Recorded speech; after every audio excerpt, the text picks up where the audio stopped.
Hello children, in the alternating current, our next topic is alternating voltage applied to resistor.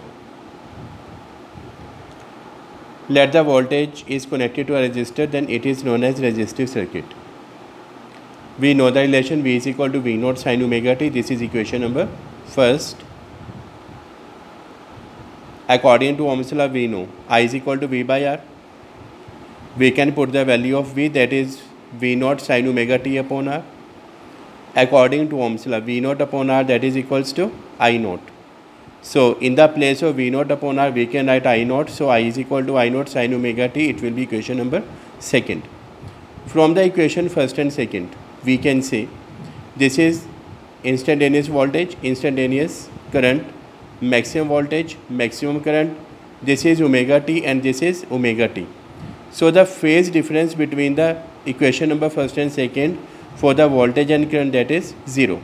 So for the resistor, the phase difference between the voltage and current, that is 0. If we plot the graph between voltage and I, then for the voltage and for the current I, we can see here at this point voltage and current, that will be 0. At this point voltage and current, that will be maximum. Again at this point voltage and current, that will be 0.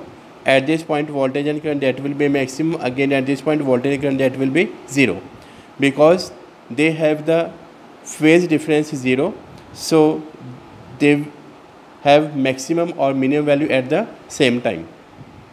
For the phasor diagram, voltage and current, they lie in the same direction. Omega t is a angle between them. Now the next topic is power supplied to resistor. Instantaneous power P is equal to I square R, we know. We can put the value of I naught sin omega t square. So we can write I naught square sin square omega t into R.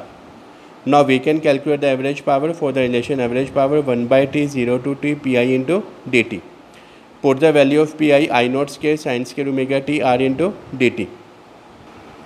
So now we get, by the integration of sin square omega t from 0 to t, we get t by 2. T and t will be cancelled.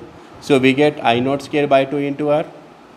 This is I naught by under root 2 whole square. So this is equal to I square RMS. So for the pure resistor, we get average power, that is equal to I square RMS into capital R. This is the required relation for the average power consumed by the resistor.